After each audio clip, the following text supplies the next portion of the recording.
Good morning, everybody, and a happy Monday morning to you. They're just the gift that keeps on giving. This is a super long video. There's so much. Let's just get there, shall we? Let's jump in. Let's go. We're going to start off with Sophie Winkleman, also known as Lady Frederick Windsor. She's the daughter-in-law of Prince and Princess Michael of Kent. She gave a speech at the Excel Centre in London on February 17th. She was actually giving a speech about why tech schools are no good. Moving on. Next up, on Friday, the 7th of February, Specialist Group International, SGI, welcomed Her Royal Highness, the Princess Royal, to their headquarters in Surrey. Now, she was there for their 30th anniversary, and this particular company works with a specialist rescue, underwater rescue, water safety, specialist security. They help support emergency services. Princess Anne was given a tour of the facility. She saw tools used for land, water, and air searches. And she also witnessed a rope rescue demonstration and was given a look at the company's extensive range of search, equipment. Part of the day was spent talking about the Lucas Dobson water safety campaign that was established in memory of a 6-year-old named Lucas Dobson who drowned in 2018. And this aims to promote water safety. Princess Anne met the little boy's father, and several teachers and students from schools have received free life jackets as part of this water safety campaign, and they were also in attendance. SGI put out a statement saying that the visit was an honor of the highest level, but also an affirmation of decades of dedicated service. And their multifaceted operations from search and rescue to safety campaigns were recognized in the presence of Princess Anne. I just love that. And towards the end of the visit, as is usual for Anne, she unveiled a gorgeous plaque.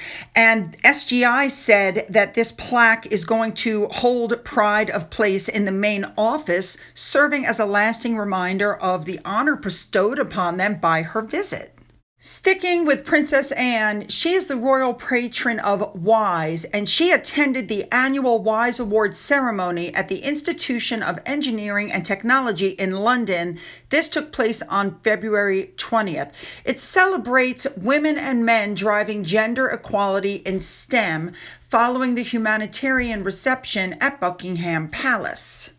Princess Anne was there to hand out the Princess Royal's WISE Lifetime Achievement and the Princess Royal's WISE Rising Star Award. And still sticking with Princess Anne, she went and visited the new UCL East campus on Queen Elizabeth Olympic Park in Stratford. Now, while she was there, she watched a demonstration by the robotics and autonomous systems researchers who were using AI to train robots to help with the search and rescue operations and make surgery safer and more precise. She also was visiting, in case you don't know, as her role as Chancellor of the University, of which UCL is a member of the institution. And she heard from researchers and students and citizen scientists about the impact of the work there. I think that's just wonderful. And next up, there's an account on Twitter called Royal Thoughts, and she did memes again. Here you go.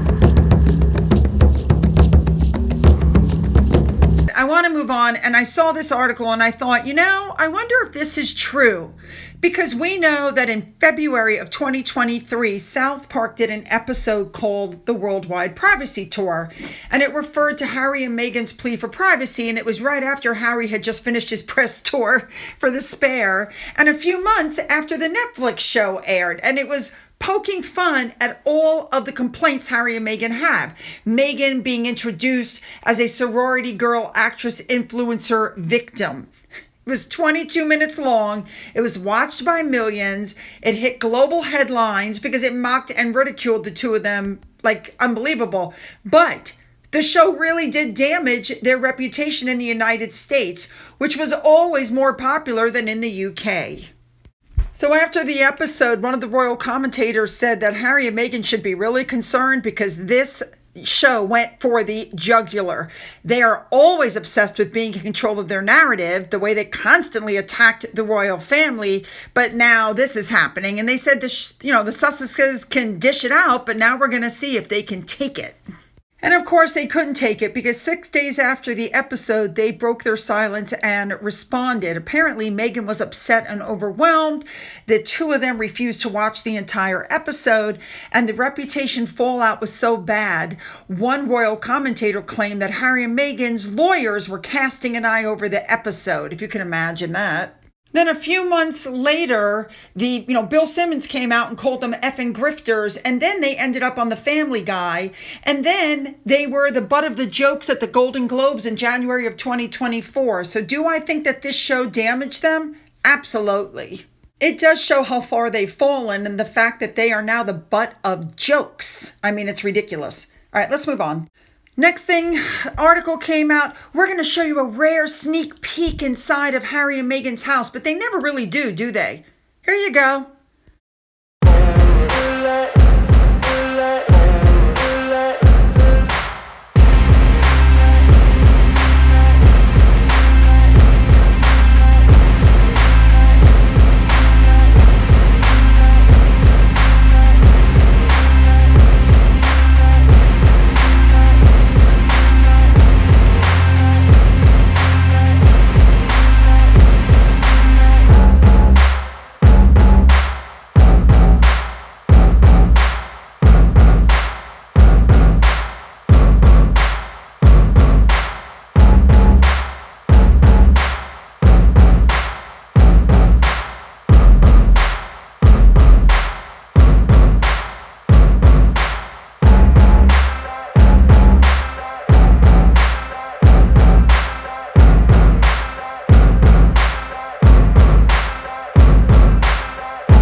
Nigel Farage. He spoke at the CPAC, which is one of America's biggest right-wing events, and he mentioned Prince Harry.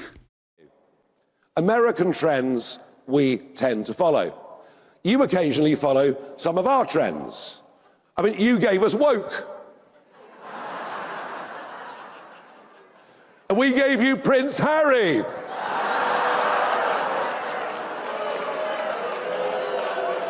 No, you keep him. You keep him. And let me tell you, the boos were for Harry, not for Nigel Farage. And I had to touch on this article because we know that Harry and Meghan, when they were in Canada, they went to the Squamish Nation. And now they're saying that this was a moment of reconciliation for the Indigenous community because they went there. The visit was hailed as meaningful. It was righting the wrongs of the past. I mean, they're basically saying that it's like they work for the royal family and they helped, right some wrongs. And if you guys are wondering what they were doing, here's the whole thing. It was a song. It was like, if you're happy and clap your hands. If you're happy and stomp your feet. But it was a version of something like that. But obviously it had been changed for the Indigenous members. I'm sorry. I don't think these two they don't speak for the royal family. I think these people know it. According to this article, they felt rejected because King Edward VII didn't meet with them in 1906, etc. But as you can see from one of my subscribers, that's not true. In 1976, the late Queen Elizabeth met the First Nations chiefs at Buckingham Palace. And then before the coronation, King Charles welcomed the indigenous leaders also to Buckingham Palace. King Charles has met these people multiple times. So Harry doesn't have any authority to right any wrongs. I don't know what the hell these articles are talking about. He is a private citizen. And the only other thing I want to say is, yo, Meghan, you need to lay off that damn bronzer. All right, let's move into what I consider one of the big stories for today. Meghan teased out a board, a vision board. First of all, I can assure you she didn't make that vision board. Everything is perfectly placed. You see her calligraphy. You see some pictures from the TIG. Everything is exactly how it should be. You get what I'm saying? She didn't put this board together. Somebody on her staff did. One of the very first things that everybody noticed is that she put up some artwork from Archie. And we knew that was going to happen because remember, it wasn't that long ago that Catherine put up some pictures that her children did. So inevitably, this was going to show up. And of course, she teased her next product because the labels that are stuck to the board say, as ever, raspberry spread. So I guess that's going to be the first product that she puts out. How the hell do we know? Because so far she hasn't produced jack in 2 years. This entire board is literally just, it's not real. Does anybody truly believe that she just happens to have a perfectly curated vision board with everything plugged up in just the right spot, and then she just happens to take a picture and put it on Instagram? I've told you guys before, she is not controlling the Instagram account. One of her employees is. That's very obvious. Now, another thing that everybody noticed on the board. First of all, I want you to look at these pictures. This is William and Catherine years ago walking on the beach, looking all loved up, and there was Lupo running around. Well, then this picture was from the Netflix docu-series. And so this is what was on the board. Now, there's a few absolute differences, okay? First of all, Catherine's picture was taken by a pap. They didn't know that they were there. Whereas Harry and Meghan's photo, obviously somebody was behind them taking the photo saying, okay, go, kiss her, Harry, I've got the camera ready. You get it? Meghan is constantly being accused of plagiarizing everything and everybody. So in 2021, I did several videos showing plagiarism, and I'm going to show them to you now. And when it comes to the sayings, what Meghan does is she takes them, tweaks them ever so slightly, and then puts them out. So watch this. From Spider-Man. With great power comes great responsibility. Always said, with great privilege comes great responsibility. Nelson Mandela Day, where people are encouraged to give 67 minutes of their time in service to others. Turning 40, I'm asking 40 friends to donate 40 minutes of their time. A quote from David Frost. When you have one kid, it's a hobby, and 2 children is parenting. Meghan's Netflix project, Pearl, which is a 12-year-old girl who finds inspiration in a variety of influential women throughout history. Parker Looks Up, a child who finds inspiration in influential people throughout history. A Netflix documentary about feminism. She said, I felt the embryonic kicking of feminism. I feel the embryonic kicking of feminism. A quote from the Bible. Meghan's appearance on the Fortune's Most Powerful Women, where she gave this quote. The Boy on the Bench, a book by Corrine Averis. Published in 2018. The Bench, published by Meghan Markle. Steve Jobs. Don't let the noise of others' opinions drown out your own inner voice. You can and will use your own voice to drown out that noise. Grey's Anatomy, Dr. Avery's speech. The only wrong thing to say is to say nothing. A quote from a speech given by the president's wife, Eleanor Roosevelt. Because it isn't enough to simply talk about equality. One must believe in it. And it isn't enough to simply believe in it. One must work at it. JFK's speech, 1963. A rising tide lifts all the boats. Where a high tide raises all ships. A quote by Georgia O'Keeffe. I've already settled it for myself, so flattery and criticism go down the same drain, and I am quite free. A quote by Kate Shepard. Every single raindrop that falls from the sky relieves the parched ground. A quote by Maya Angelou. It's not enough to just survive something, right? Like, that's not the point of life. You've got to thrive. A quote by Shirley Chisholm. Women need a seat at the table. A lie told to Elle magazine. Now, thank you so much.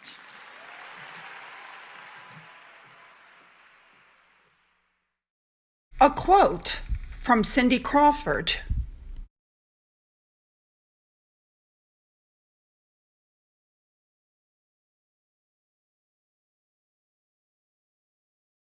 A quote from Social Dilemma, which is on Netflix.